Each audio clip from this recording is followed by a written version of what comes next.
Now for the speaker bios. First, Jenny Moonen is an associate at Weston Sampson with over 20 years of experience in hazard mitigation planning, water resources engineering, and climate resilience.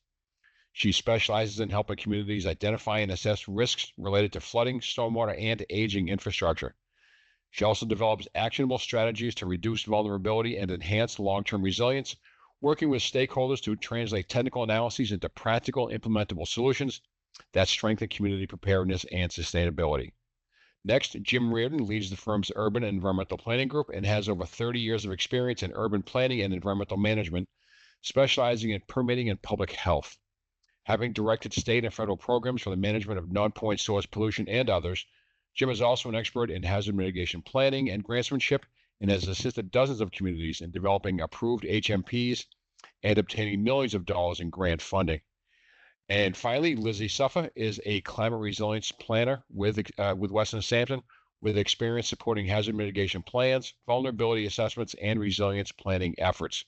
Her professional and academic backgrounds include community engagement, GIS analysis, and green infrastructure analysis and strategy development. She earned her Master of Urban and Environmental Planning and Bachelor of Arts in Global Sustainability and Spanish from the University of Virginia. We are going to just really briefly talk about what are HMPs, their value, and remind folks of the regulations, share some formatting tips and tricks, and also intersection of the community rating system and hazard mitigation planning, as well as funding and hazard mitigation planning, because I feel like those are some really hot topics that people that work for municipal government really do want to explore. Before we get going, we just wanted to take 3 polls so we understand who's with us today and what's on your mind. So our first poll question is, who are you and what's your role?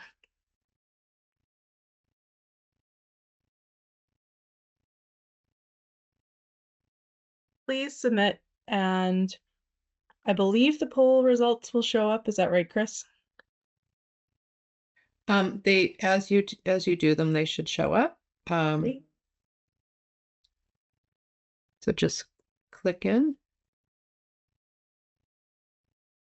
So we're seeing we have some emergency management staff here, some planning staff, elected appointed officials, as well as a lot of regional folks. So appreciate that.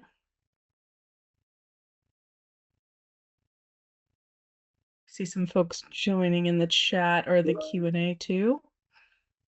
Yeah, there's some folks in the chat, which is fine, no problem. All right, let's move on to our next question. And that is, if I can move this out of the way because I am so good. Oh, there we go. What role have you personally played in preparation of a hazard mitigation plan? So were you sort of a local project manager or on the team that led management of the update?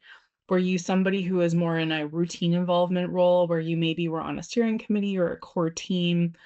Were you somebody who was just consulted, periodic inputs, or were you not involved at all?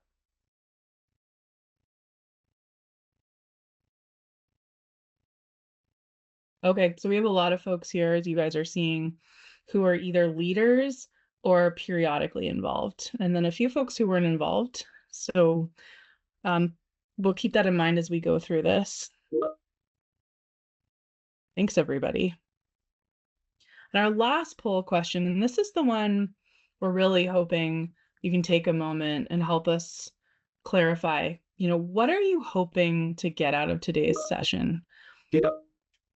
So this is an open-ended question, and again, it sounds like you can chat as well, but if you can share an answer, that would be great. Are you looking to understand requirements, funding, tips and tricks, schedules? And certainly we'll be taking questions throughout the advice, requirements.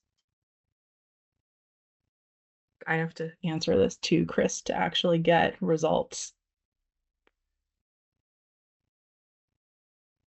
Great. Oh, the updated requirements that came out in 2025, sure. Improved understanding. Certainly we'll be sharing tips and tricks. This is helpful to hear, and I think our presentations align with what you're hoping to hear, but like we've said, please use the Q&A to submit questions, or it seems like the chat's working, so feel free to use the chat. We're just going to keep an eye on those as we go today. We're not going to answer questions during the presentation necessarily. We will be holding time at the end. Making it usable. Got it. All right, with that, I'm going to turn it over to Jim to give an overview and talk about the value and regulations.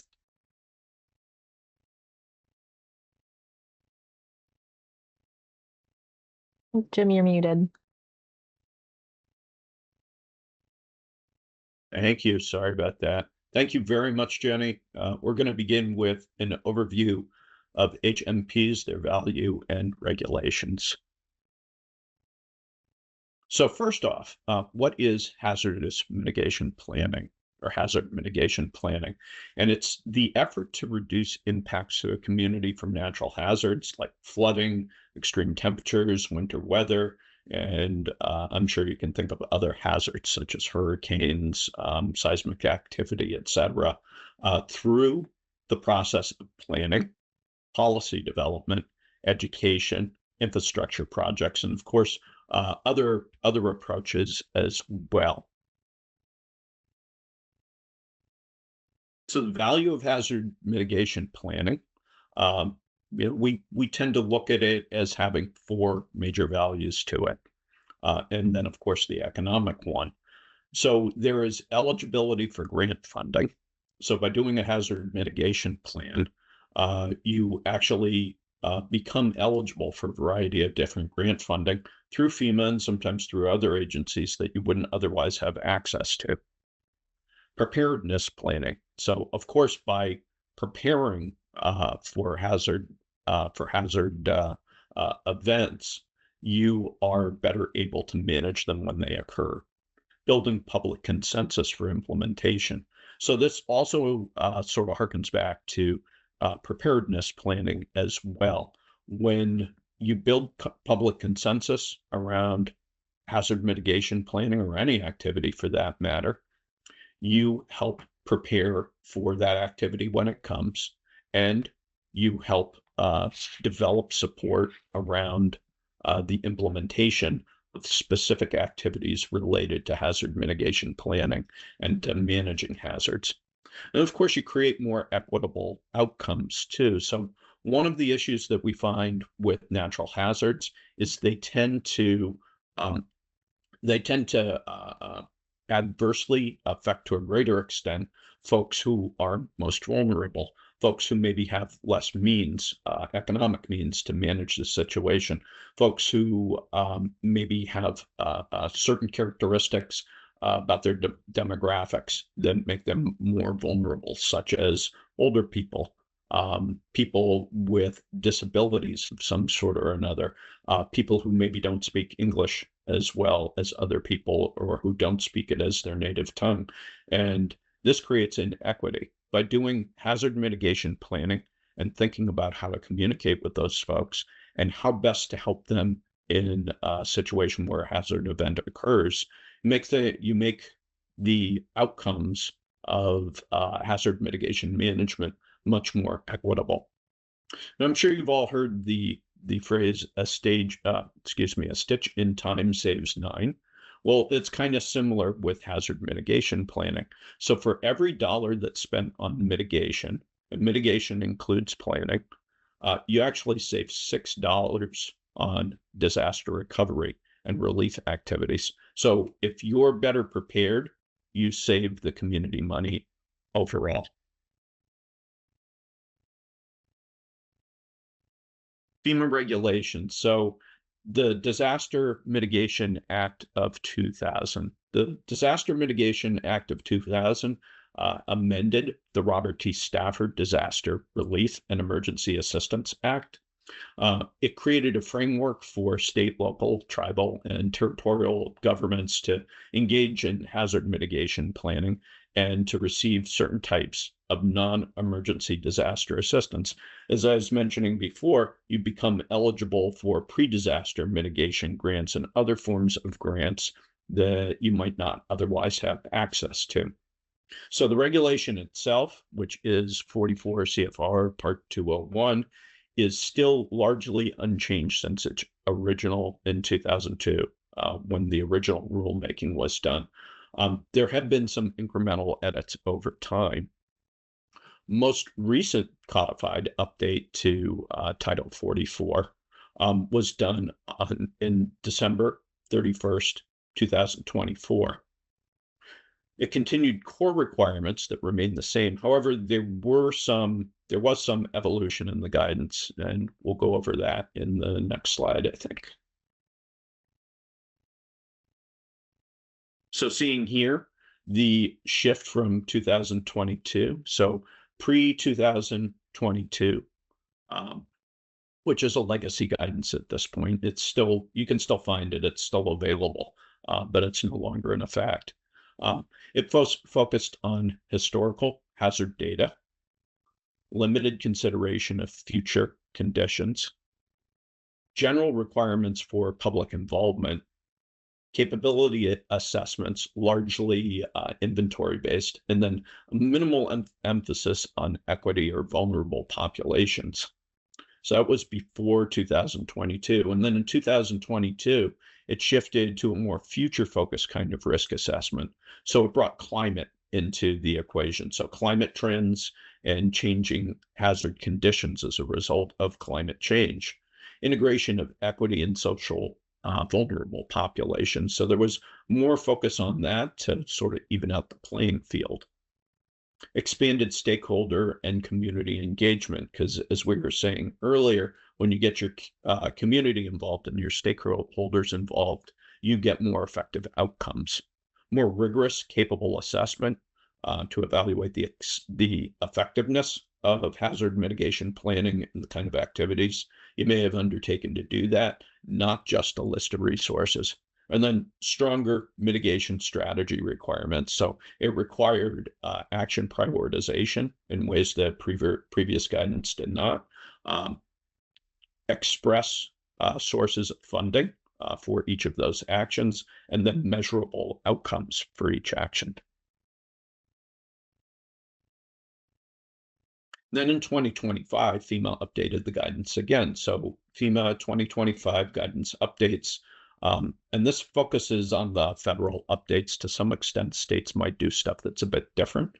FEMA updated the local hazard mitigation planning policy guide. So that was revised in April 2025.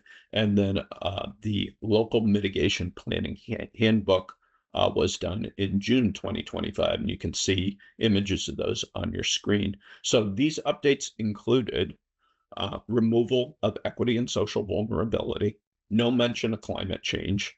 It is technically allowed in HMPs anymore. No requirements to assess or prioritize mitigation actions based on community vulnerability or underserved populations. So you can see the pendulum swung one way, and then it kind of swung back again in 2025.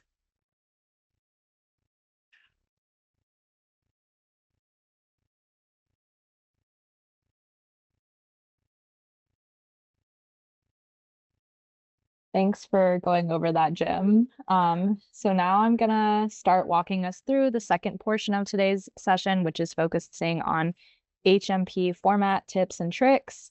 This section is really about the how, so how to structure your HMP, how to meet FEMA requirements, and how to thoughtfully integrate topics like extreme weather and vulnerable populations, even as the guidance continues to evolve.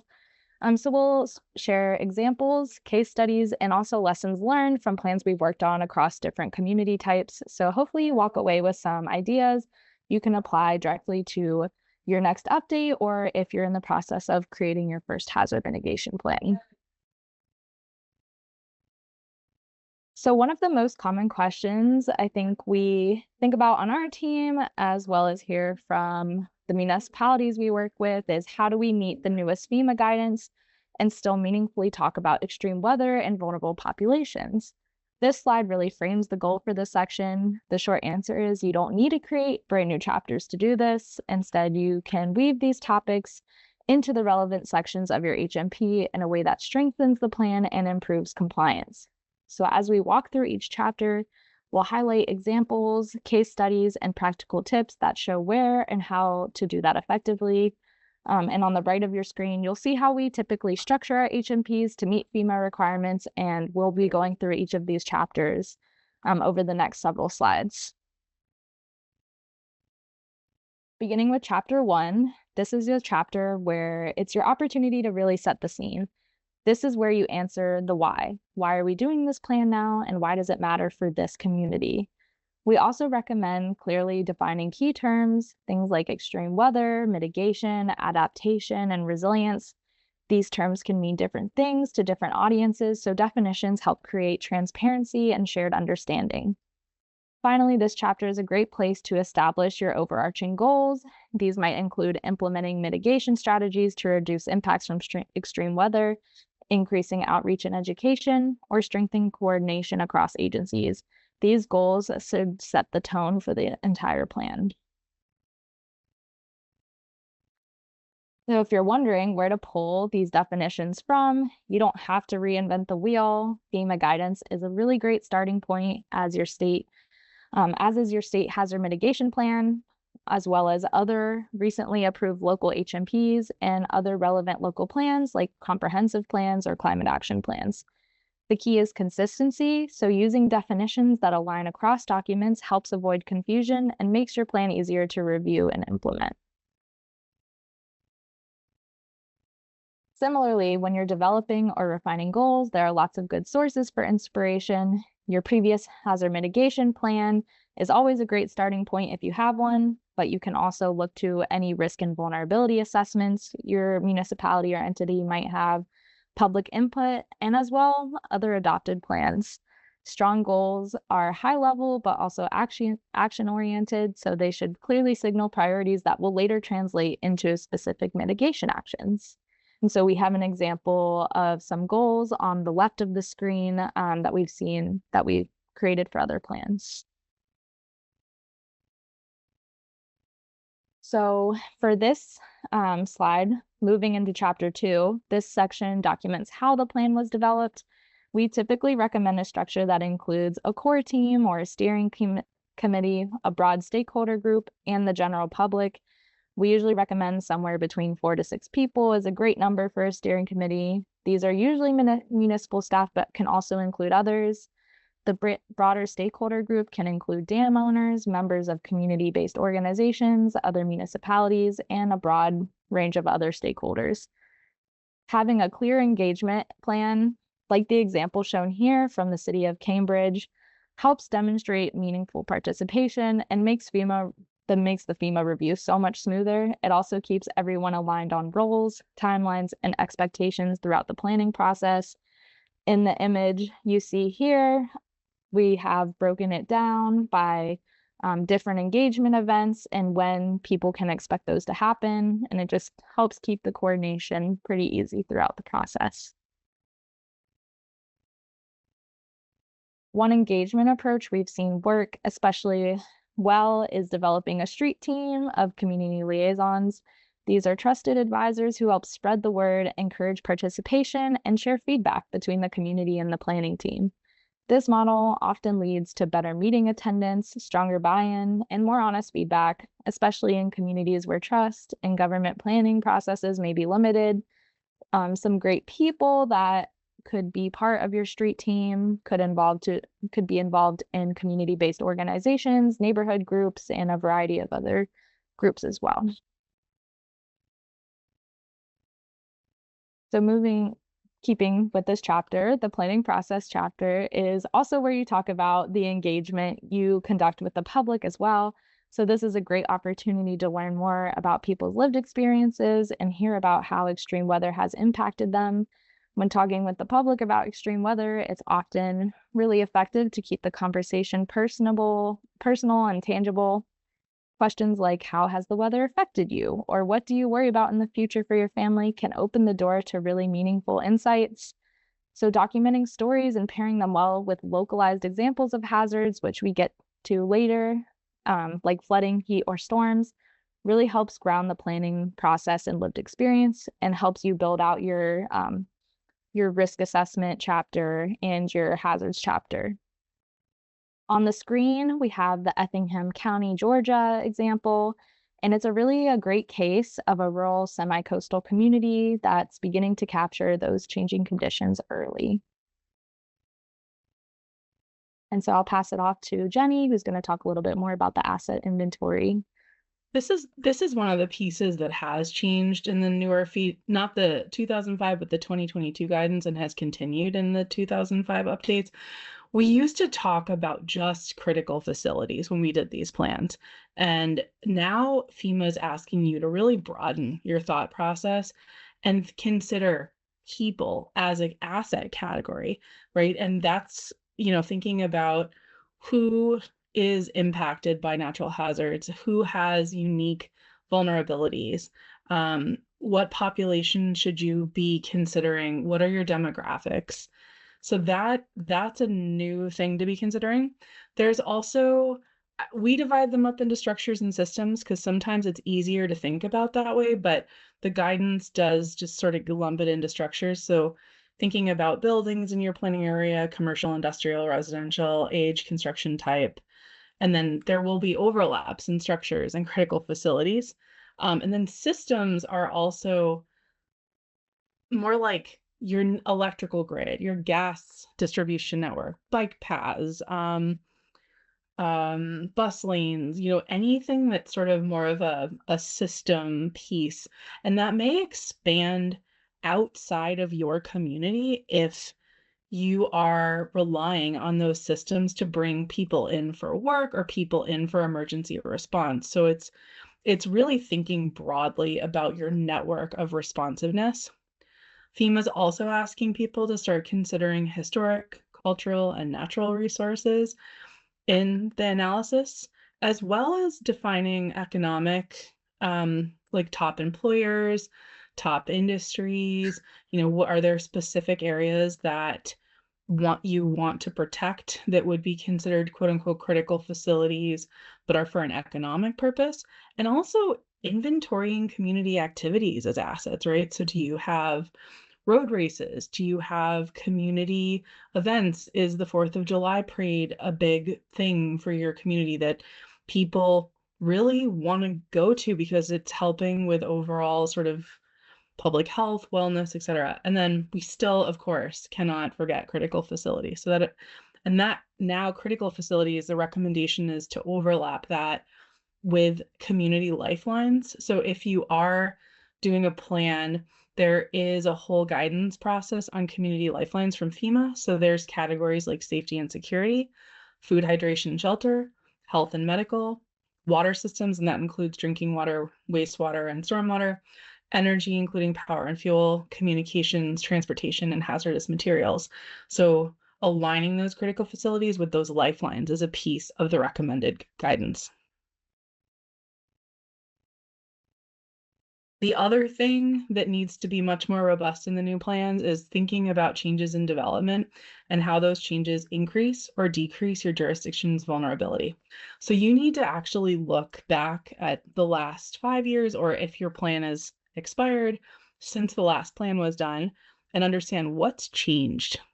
What's changed in your land use, in your land cover, in development, and how has local code changed? And then look forward at the next 5 years. What's expected to change? And some of that information can come from building permits, different projections done by regional or local planning agencies.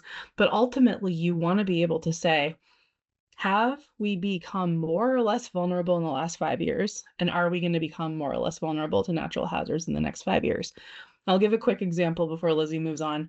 The city of Cambridge, Massachusetts has adopted local code that requires new and redevelopment projects of certain scales to actually store the difference in floodwaters between a present day 10-year storm and a 2070 projected storm. And I may have gotten the exact dates wrong, but you get the idea, right? They have actually they've codified this to reduce flood risk and reduce the burden on the overall system and stormwater management locally. Here's also an example we wanted to share with you all, like how could you look at changes? Here's a way you could do it if you had the data. So you could put together total built structures that are in your region with your last plan and your current plan. So you can now see that first black box, that's the total. What was there in 2019? What's there in 2024? Obviously, there's an increase. And then you can distill it into some other specific categories, right? Percent of structures in the special flood hazard areas, mobile homes, site-built residential structures, commercial structures that were built. And then you can look at total structures that are in the special flood hazard area and look at the change in that. So is it in the 100-year flood zone or velocity zone? I mean, again, you can distill these numbers as much as you want if you have the data, but this gives you an idea of a way to do this analysis if you're a data person in particular. So when we think about the risk assessment, or we've talked about the asset inventory, but you also have to do the vulnerability piece, and that includes describing your natural hazards. And the FEMA guidance has gotten a little bit more prescriptive and detailed and wants to see specifically the location of each hazard. So is this hazard likely to affect a part of your community or jurisdiction, or the entire community or jurisdiction? What's the extent of that hazard? So how much, I know location and extent are a little bit weird, but extent is sort of like, how will that impact your hazard, your jurisdiction? They want documentation of previous occurrences and understanding of probability of future events. So this information can come from a lot of different sources, like state plans, your state hazard mitigation plan. There's national data that can help you with these projections. You can look at other example plans that are created nearby, but it really does require sort of a deeper dive and longer narrative around these risks. And you, of course, we've talked about the looking at your past and future risk, but you really do have to be thinking about your development patterns, your population trends, and those future climate projections. So that has to weave into the narrative. We often put a specific section about how each hazard will affect development patterns and how it will affect population trends to meet this requirement.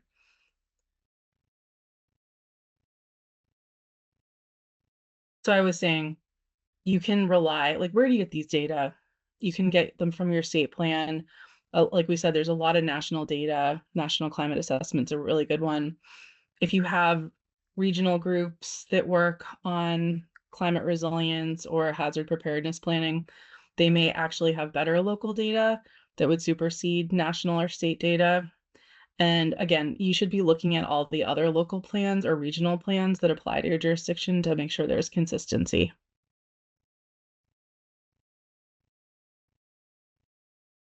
All right, now, thanks, Jenny, for teeing up some of the hazards and vulnerability assessment. So now I'm going to discuss impacts and where that ties into this hazard mitigation plan. So once you've described hazards and vulnerabilities, like Jenny was talking about, this section is really where you start to connect the dots. So what do these hazards actually mean for your community or jurisdiction? Impacts can come from a variety of sources, past experiences, captured in the state plan, like Jenny was mentioning. There's also public input, so whether that be through surveys or through a public meeting, conversations with municipal staff, that can also be through survey or interviews, news articles, which we have some on the screen, and also your last HMP is a great resource if you have one. This is where qualitative information is especially valuable. So not every impact shows up in a data set, but staff knowledge and community experience often highlight recurring issues like road closures, power outages, access to services, or even economic disruptions. And so the goal here is to clearly describe how hazards affect people, property, operations, and services, both today and as conditions continue to change in the future. Moving into Chapter 5, which is the capabilities assessment. And as Jim was saying earlier, this is more robust after the 2022 guidance was updated. So Chapter 5 focuses on capabilities, which is what your community already has in place to reduce risk. And then it also identifies where gaps may exist. This includes programs, policies, staff skills, funding mechanisms, codes, ordinances, plans, and outreach efforts. So a wide variety. FEMA groups these into planning and regulatory, administrative and technical, education and outreach, and also financial categories. And so rather than treating this just as an inventory, we recommend framing it kind of a discussion of effectiveness. So what tools within these categories are working well for you? Which ones could be strengthened to better address future hazard conditions? For example, could you identify other sources of funding for hazard mitigation activities, looking for grants if you're only using your capital improvements plan? That's the kind of thing that this chapter notes. A community self-assessment is a really useful way to deepen the capabilities analysis. So asking questions about political will, staff training, access to information, and existing preparedness efforts helps move the conversation beyond what exists to what is actually being used.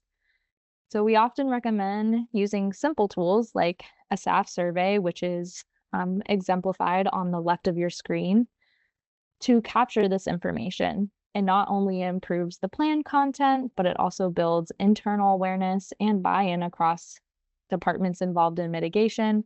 Something that we often do is send this survey to each of the departments within a municipality or jurisdiction to understand what they may be doing and if there's any cross connections between what their department is doing and another department. And so we've talked a lot about all these steps, right?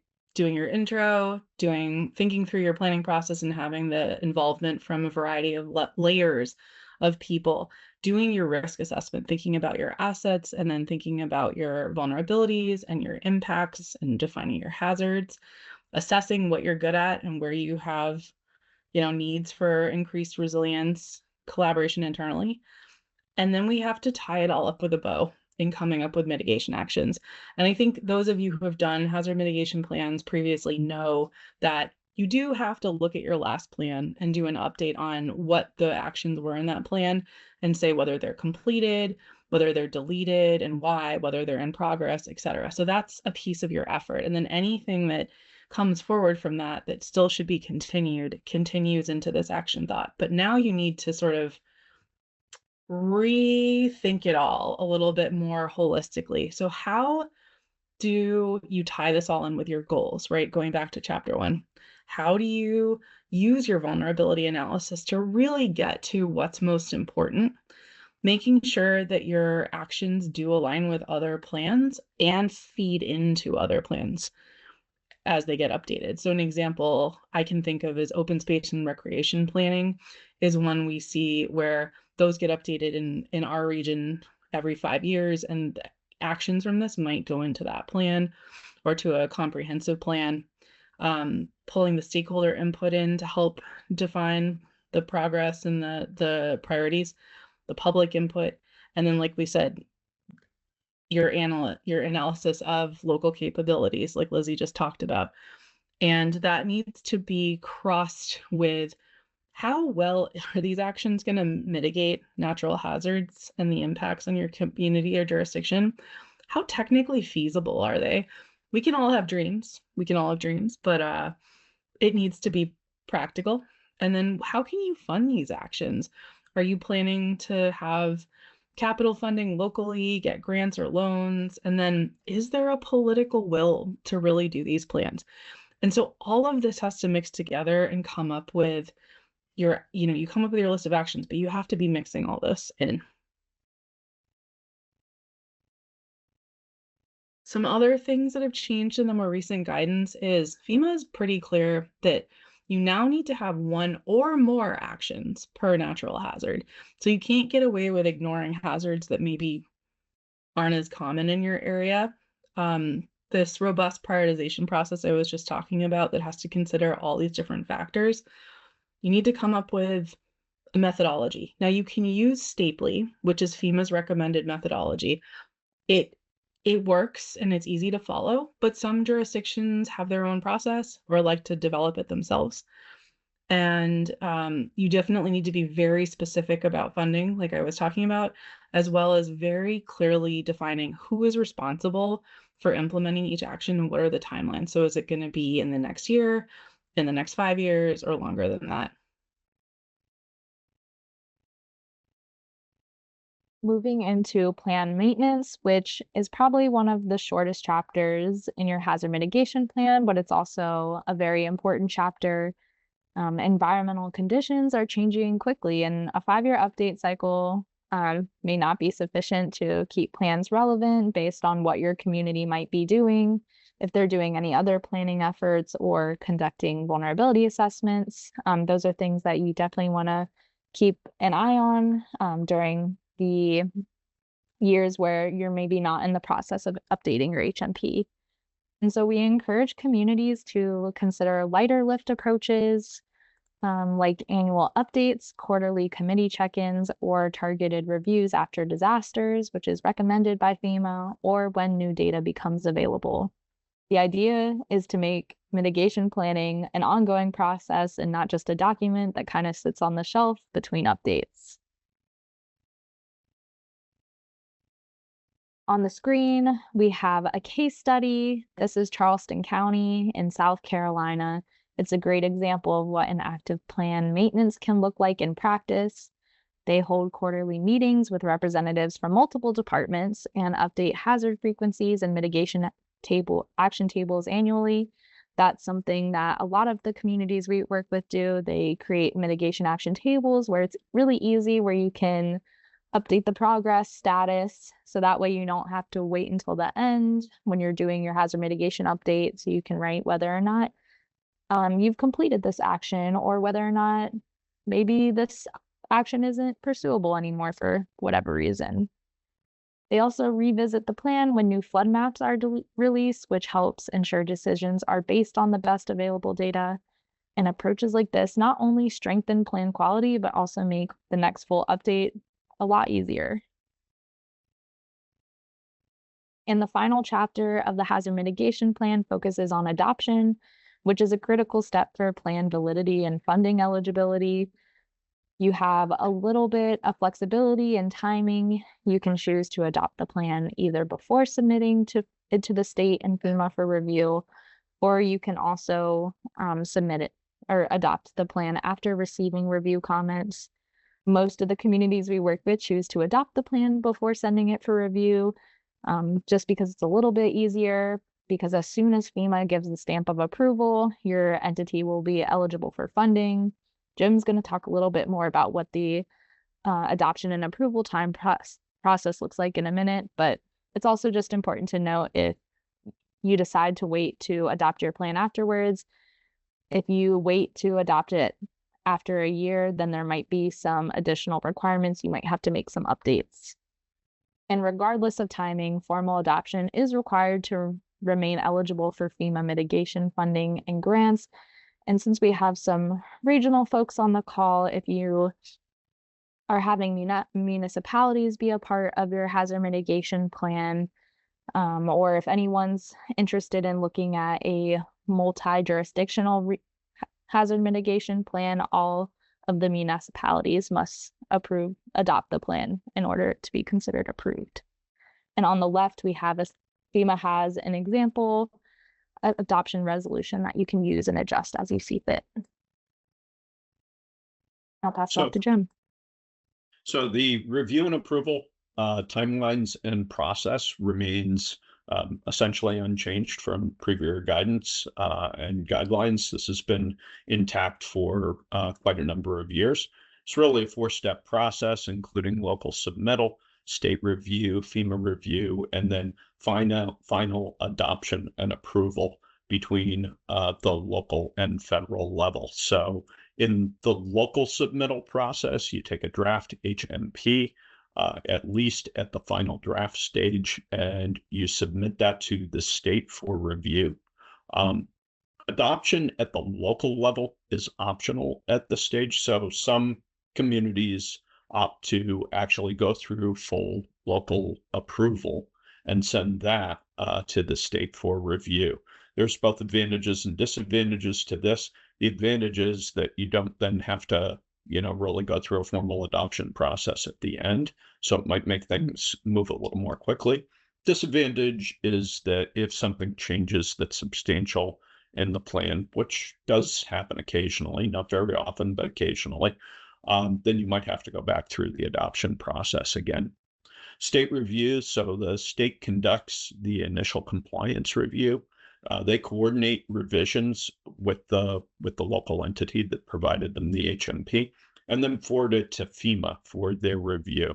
So in almost all cases, the state is responsible for forwarding the HMP once it's been reviewed and sort of cleaned between themselves and the locality to FEMA for their review. FEMA review process. So it typically takes about 45 days. Sometimes it can be done more quickly. As sort of a tip or trick, if this is something that you want to have done more quickly for some reason at the local level, if you coordinate with your state reviewer, a lot of times they can reach out to the feds and talk to them about moving things a little more quickly and see whether they have the capacity and the bandwidth to do that at this particular calendar juncture. So, excuse me, anyways, typically less than 45 days. The outcomes of this are some required revisions, approvable pending adoption, and then approval of the plan. It happens in the final step. So, one of the things that may come up as a question as you're putting a plan together is whether when the feds review it after it's been cleaned by you in the state, whether, there are going to be revisions. There are almost always revisions. So I think in all the HMPs that I've ever done and then sent to the state and had cleaned up and then sent to the feds, there have been some revisions. They're usually pretty minor though, so not huge revisions. So there are typically things that if your local government, if your local entity that was responsible for this, if they had gone through the adoption approval processes we were talking about in the first stage, that they wouldn't require re-adoption, reapproval. So anyways, but there are almost always some revisions. Then the final adoption and approval. So at this point, after the feds have completed their review and you've made any changes that are necessary to comply with their review, you'll go through a local adoption process if you haven't done that in the first step. And once that has occurred and all the jurisdictions have adopted the plan, then it becomes formally approved by the federal government, by FEMA. All right, back to you, Jenny. Yeah, so those of you who are involved in floodplain management locally are probably familiar with the community rating system, but many of you may not be. So I will briefly, on the next slide, just give you an overview. FEMA has what's called the community rating system, and it's basically a point system to reward communities for proactive flood management. The idea is to reduce risk to your homeowners, businesses, etc., through this class system. And the class determines the level of flood insurance premium discounts that you may be able to pass on to residents and businesses can obtain. There's a link at the bottom here. There's a lot to this program, and I cannot possibly summarize it in one slide, but there is an important overlap with the community rating system and hazard mitigation planning. So your HMP can actually earn CRS credits if you meet specific program requirements. And that includes documenting the planning process with a robust public involvement process. So Lizzie talked about that in chapter 1. doing a robust flood risk assessment using maps and data, and that would be part of your vulnerability assessment and your asset inventory. Being clear on mitigation actions, so projects, policy changes, and programs that are going to reduce flood risk locally. And again, formally adopting and doing ongoing updates to your plan. So not just getting your plan done and putting it on the shelf, like Lizzie was saying, but actually paying attention to it and revisiting it.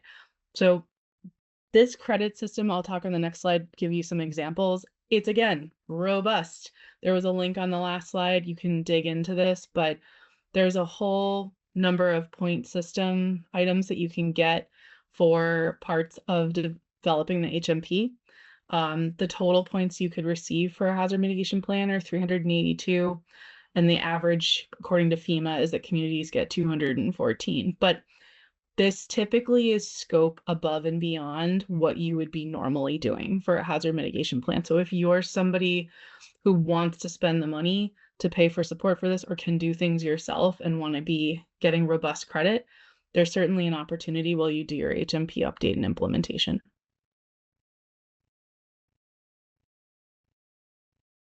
So now a few words about HMPs and funding opportunities, and this is really focused around grants. So funding for HMPs, development of them or update of them, as well as their implementation. And you can see on this slide that we've listed a series of FEMA assistance programs. You'll notice over to the right that there are two columns that indicate requirements for state and whether a tribal applicant can apply directly for them, and whether a local sub-applicant can apply directly for them. So generally, many of these programs require the state as the direct recipient, and then the state allocates the funds to the tribal or local sub-applicant like a city or town. So some of these programs include individual assistance grants and public assistance grants. Those do not require the state as an intermediary. And then there are things like the second public assistance, category C. So categories A and B do not. Category C, at least for tribal applicants, would require the state as an intermediary. Then you go down through the federal, the fire mitigation assistance grants, hazard mitigation grant program, post-fire hazard mitigation grant program. These are planning grants for putting together HMPs, hazard mitigation grant program. So project grants, more specifically. The BRIC grants, these are up and going again. So the Building Resilient Infrastructure and Community grants, also known as BRIC grants, so both planning and project grants are back online now. And then Safeguarding Tomorrow, Receiving Loan Fund program. And again, over to the right, it indicates whether these are available directly to the ultimate recipient of the grant, or whether it requires state as an intermediary.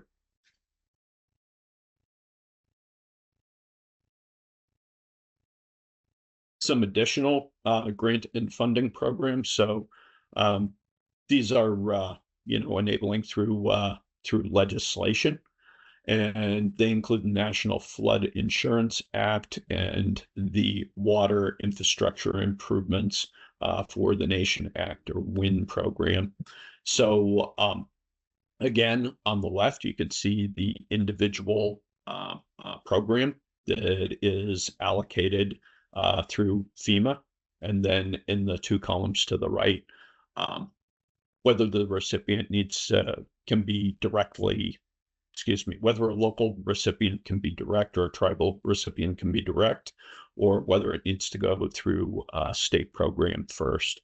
So these include the Flood Mitigation Assistance, which is a planning program, Flood Mitigation Assistance, which is project related, so more implementation focused, the FEMA Assistance Program, referred to as rehabilitation of high hazard potential dams, that grant program.